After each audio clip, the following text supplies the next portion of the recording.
shall spend the next 25 minutes talking about political use of memory in Europe, and particularly in the region of Eastern Europe and in Russia. I think that during the last 25 to 30 years, we have lived through dramatic changes in understanding what this talking about past is about. If you, and I see that some of you do remember late 80s, early 90s, we operated here in this region with concepts which were borrowed from the Germans.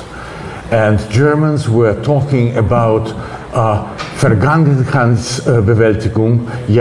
I'm sorry, interpreters, I will help you. It was about working through the past. It was critical rethinking of the past. And the idea was that by addressing issues which had been kept marginal, censored for many years, various nations and various social groups in European societies will come to mutual understanding, to some if you wish, social peace. It was understood as the way also to become better ourselves. Talking about the past was talking critically about our own past. It was talking about dark pages of our past. And by doing that, following the idealized example of the Germans, we can reach certain positive political results. It is interesting that by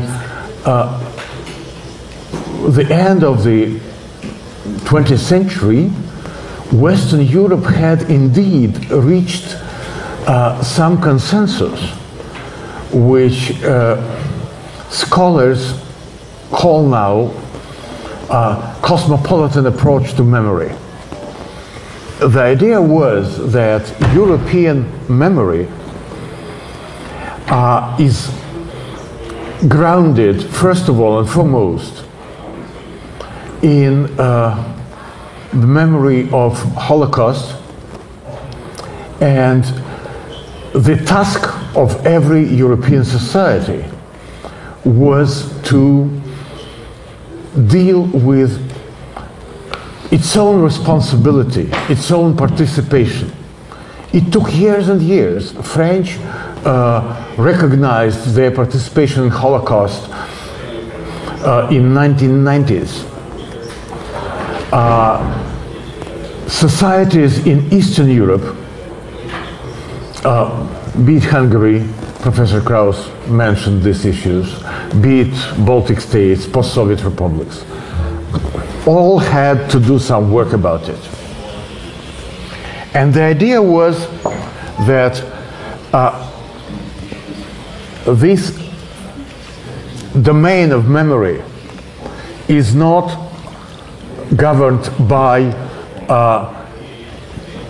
the rules, political rules. Rather, it is domain where limitations of politics can be overcome so that we can establish a proper, honest dialogue.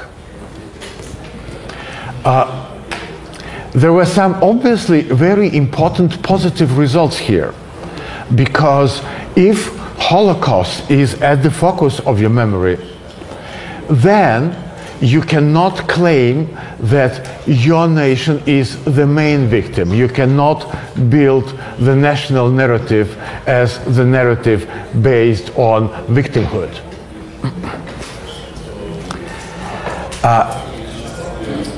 In 2004, two interesting things happened. One, everybody knows, Eastern enlargement of European Union. Others, most of you don't know, because of people who study what we now call memory politics know this.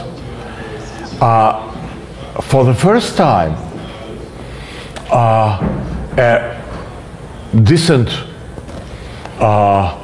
newspaper, it was Gazeta Wyborcza in Poland, published an article which used a different term, which was borrowed from the Germans. And this term was the term Geschichtspolitik. In other words, politics of memory.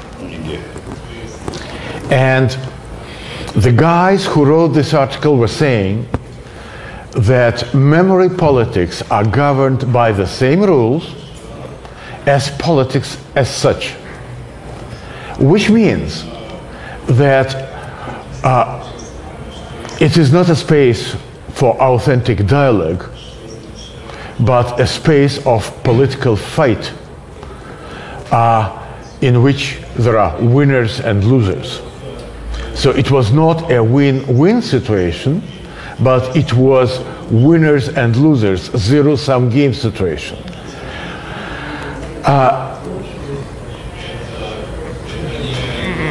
I can give you several examples of what were the consequences.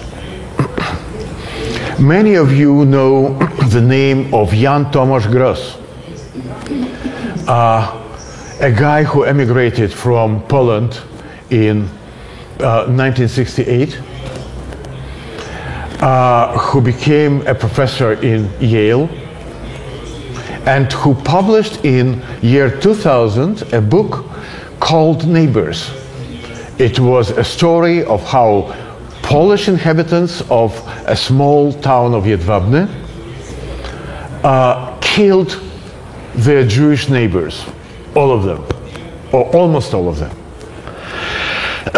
This book caused a nationwide debate in Poland. It was a serious debate where people were discussing how it was possible, and there were many different opinions. 4 years later, in 2004, if I remember correctly, Gross wrote his second book. It was the book about how Jews were killed in Poland after the Second World War, in pogroms or individual cases. And that was the story which was typical for many countries of Eastern Europe, including Hungary, by the way. Now, the reaction to this book was already very different.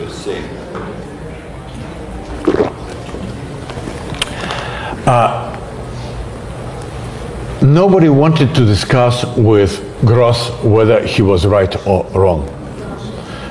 What people wanted to discuss was, should we treat the voice of Gross as the voice of one of us, a Polish scholar in immigration?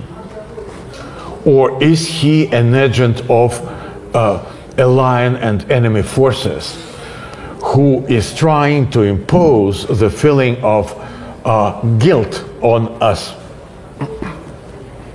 And then Gross wrote his third book. It was not about how Jews were killed in Poland, but it was about how the graves of Jews were digged out in attempt to find some precious, valuable things. gold, diamonds, etc. And some of this hunt for diamonds was successful, by the way. Now, when he published this book, Polish authorities absolutely officially discussed the question of should he be deprived of an order which was given to him as a Polish scholar some 15 years earlier. The same story, but on much shorter distance, time distance, happened to the Lithuanian woman Vanagaitė, who wrote a book about the robbery of Jewish property in Lithuania. This book was called Ours. So those who were killed were ours, those who were killing were ours, those who were trading this robbed property were ours. And this book also caused a big debate. But as soon as she made one factual mistake in one of her interviews soon after the book was published, the publishing house which published this book announced that she had offended the national feelings of all Lithuanians. So all her books will be taken out of bookshops. And basically they were just taken away from possible buyers. And she now lives outside Lithuania because she says that there were claims for that she was attacked with promises of physical assault. But if we look at Russia, we can also see similar things.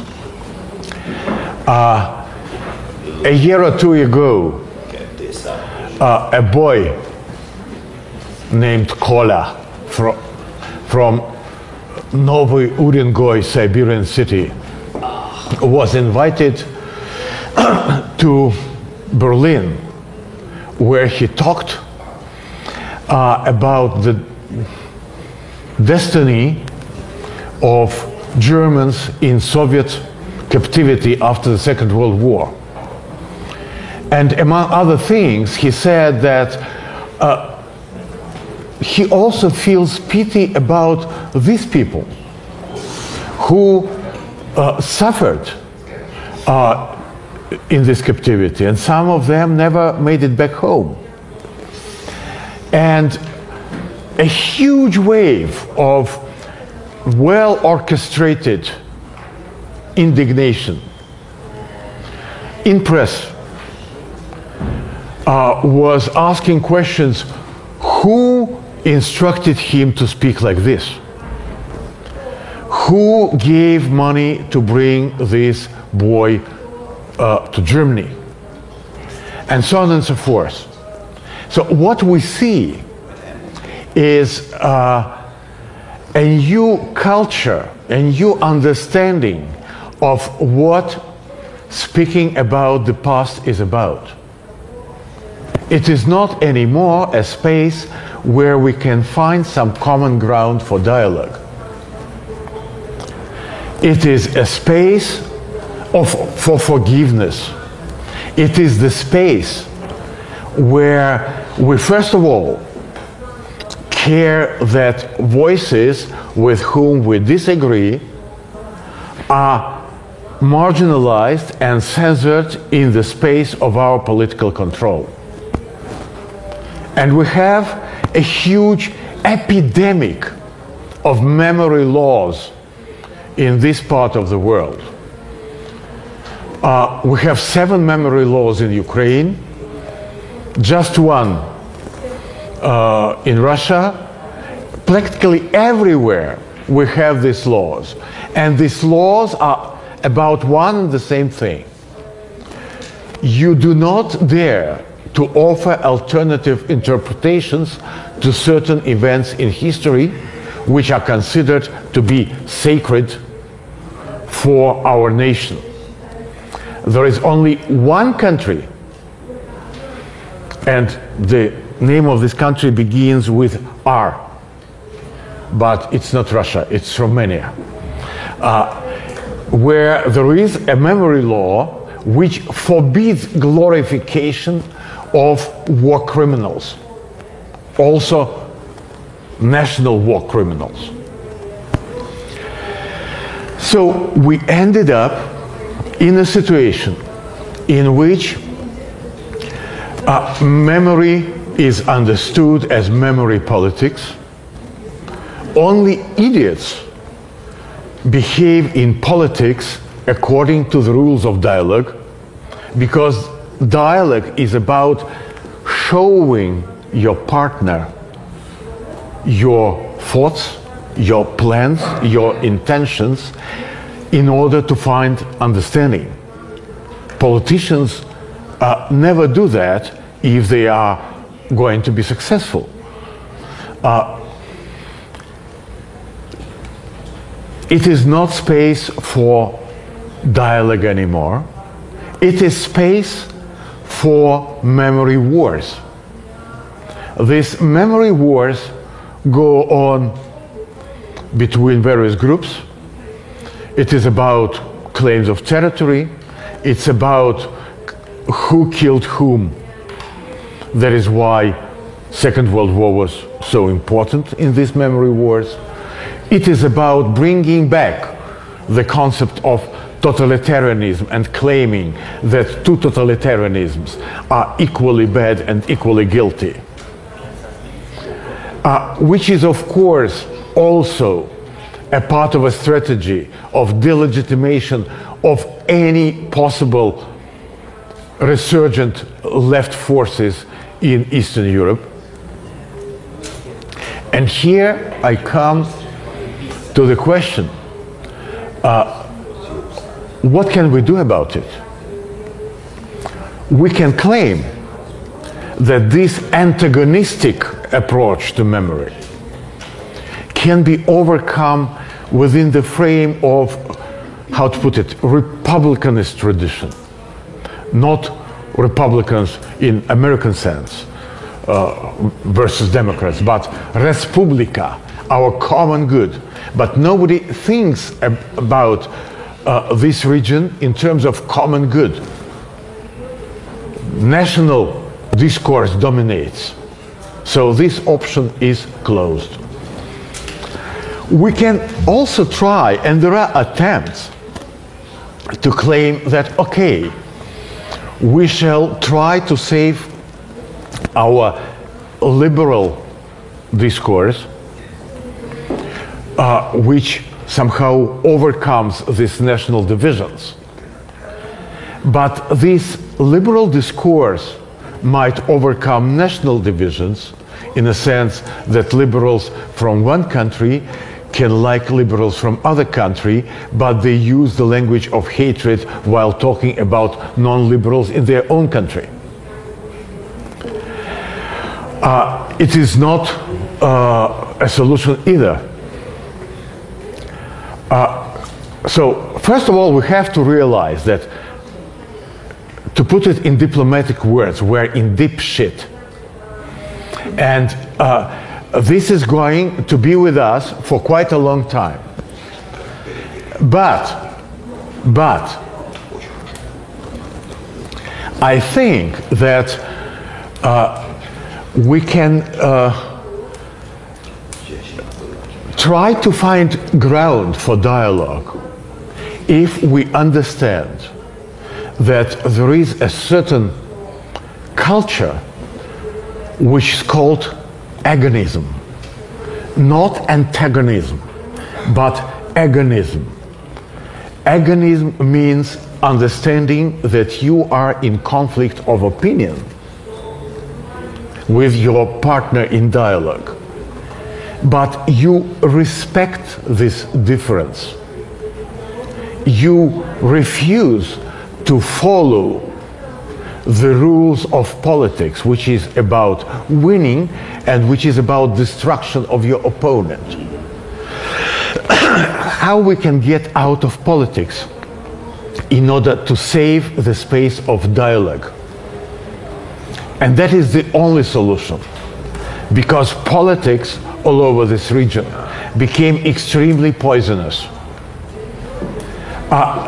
When I was a relatively young person, I remember how in late Soviet Union I was giving private lessons of history to my kids who were preparing for exams. And I was always telling them, guys, I'm going to teach you what you are going to tell at the exams to get good grades. But if you learn this lesson well, the last 10 minutes will be about how we can look differently at this. So our function as intellectuals and scholars is probably the same.